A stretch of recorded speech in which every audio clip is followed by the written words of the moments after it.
ಹಲವಾರು ಬೇಡಿಕೆಗಳ ಈಡೇರಿಕೆಯಾಗಿ ಆಗ್ರಹಿಸಿ ಇಂದು ಬೆಂಗಳೂರಿನ ಯಲಹಂಕದಲ್ಲಿ ಸ್ವಯಂ ಪ್ರೇರಿತವಾಗಿ ವ್ಯಾಪಾರಸ್ಥರು ಅಂಗಡಿ ಮುಗ್ಗಟ್ಟುಗಳನ್ನು ಮುಚ್ಚಿ ಬಂದ್ ಮಾಡಿದ್ದಾರೆ.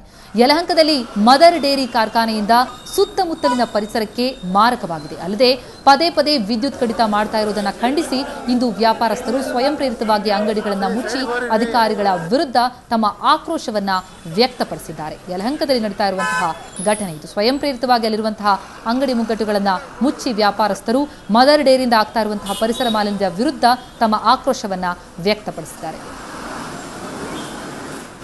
ಈ ಬಗ್ಗೆ ನಮ್ಮ ಪ್ರತಿನಿಧಿ ಮಮತಾ ಮರ್ಧಾಳ್ ನಡೆಸಿರುವಂತಹ ವಾಕ್ ಥ್ರೂ ಇಲ್ಲಿದೆ ನೋಡಿ.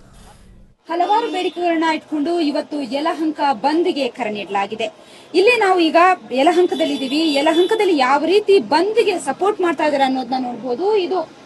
ಇವತ್ತು ಎಲ್ಲ ಅಂಗಡಿ ಮುಂಗಟ್ಟುಗಳನ್ನ ಬಂದ್ ಮಾಡಲಾಗಿದೆ. ಸುಮಾರು 11,000 ಅಂಗಡಿಗಳು, ಹಾಗೇನೆ ಆಟೋ ಚಾಲಕರ ಸಂಘಟನೆಗಳು, ಸುಮಾರು 7 ಆಟೋ ಚಾಲಕರ ಸಂಘಟನೆ ಕೂಡ ಈ ಒಂದು ಬಂದ್ಗೆ ಏನು ಪ್ರತಿಕ್ರಿಯೆಯನ್ನ ವ್ಯಕ್ತಪಡಿಸಿದ್ದಾರೆ. ಹಾಗೇನೆ ಬ್ಯಾಂಕ್ ಇರ್ಬೋದು, ಆಫೀಸ್ಗಳು, ಒಟ್ಟು ಶಾಲಾ ಮುಂಗಟ್ಟುಗಳು ಕೂಡ ಇವತ್ತು ಬಂದ್ ಆಗಿರುವಂತದ್ದು. ಎಲ್ಲಾ ಅಂಗಡಿಯ ವ್ಯಾಪಾರಸ್ಥರು ಕೂಡ ತಮ್ಮ ವ್ಯಾಪಾರಕ್ಕೆ ಇವತ್ತು ಏನು ಬ್ರೇಕ್ ಹಾಕಿದ್ದಾರೆ ಅಂತಲೇ ಹೇಳ್ಬಹುದು. ಇಲ್ಲಿರುವಂತಹ ಮುಖ್ಯವಾಗಿರುವಂತಹ ಏನು ಮದರ್ ಡೈರಿ ಸಮಸ್ಯೆ ಇರ್ಬೋದು, ಹಾಗೇನೆ ವಿದ್ಯುತ್ ಕಣ್ಣ ಮುಚ್ಚಾಲೆ, ಇದು ಪ್ರತಿ ಏರಿಯಾದಲ್ಲಿರುವಂತದ್ದು ವಿದ್ಯುತ್ ಕಣ್ಣ ಮುಚ್ಚಾಲೆ. ಇದರ ಜೊತೆಗೆ ಏನು ಅಪೂರ್ಣವಾಗಿರುವಂತಹ ಕಾಮಗಾರಿಗಳು, ಇವೆಲ್ಲವನ್ನು ಕೂಡಲೇ ಏನು ಅಧಿಕಾರಿಗಳು, ಸಂಬಂಧಪಟ್ಟಂತಹ ಅಧಿಕಾರಿಗಳು ಇದ್ರ ಬಗ್ಗೆ ಗಮನ ಹರಿಸಿ ಕೂಡಲೇ ಇದೆಲ್ಲವನ್ನು ಕೂಡ ಬಗೆಹರಿಸಬೇಕು ಅನ್ನುವಂತಹ ಹಿನ್ನೆಲೆಯಲ್ಲಿ ಇವತ್ತೊಂದು ಬಂದ್ಗೆ ಕರೆ ನೀಡಿರುವಂತದ್ದು. ಸೊ ಈಗಾಗಲೇ ಎಲ್ಲ ಅಂಗಡಿ ಮುಂಗಟ್ಟುಗಳನ್ನ ಬಂದ್ ಮಾಡಿ ಈ ಒಂದು ಬಂದ್ಗೆ ಎಲ್ಲರೂ ಕೂಡ ಕೈ ಜೋಡಿಸಿದ್ದಾರೆ. ಇಲ್ಲಿರುವಂತಹ ಸ್ಥಳೀಯರನ್ನ ನಾವು ಮಾತಾಡ್ಸೋಣ, ಯಾವ ರೀತಿ ಅವರು ಬಂದ್ಗೆ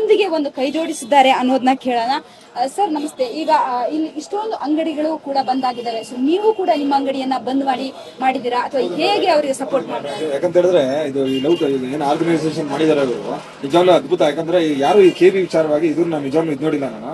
ನಮ್ಮೆಲ್ಲ ಅಂಗಡಿಗಳು ಇದೆ ನೋಡಿ, ಆ ಕಡೆ ಸಾಯಿ ಇದೆ, ನಮ್ಮ ಫ್ರೆಂಡ್ ಮೂರ್ತಿ ಅವರು ಅಂತ ಇದೆ. ಯಾಕಂದ್ರೆ ಇಲ್ಲಿ ನೋಡಿ ನಮ್ದು ಕರೆಂಟ್ ಇದ್ರೇನೆ ನಮ್ಗೆ ಕೆಲಸ ಆಗೋದು. UPS ಎಷ್ಟು ನಿಜವಾಗ್ಲೂ 50ರಿಂದ 100 ಸಲ ಕರೆಂಟ್ ತೆಗಿತಾರೆ. ಓಕೆನಾ, ಇಷ್ಟು ಸಲ ತೆಗೆದು ನಾವು ಬದುಕೋದಾಗೆ ನಾವು. ಯಾಕಂದ್ರೆ ಒಂದೇ ದಿವಸ ಬಂದ್ ಮಾಡ್ತಾ ಇದ್ರು. ನಿಜವಾಗ್ಲೂ ಸಂತೋಷ. ಇವ್ರಿಗೆ ಎಲ್ಲರಿಗೂ ನಾವು ಕೈ ಜೋಡಿಸ್ಬೇಕು.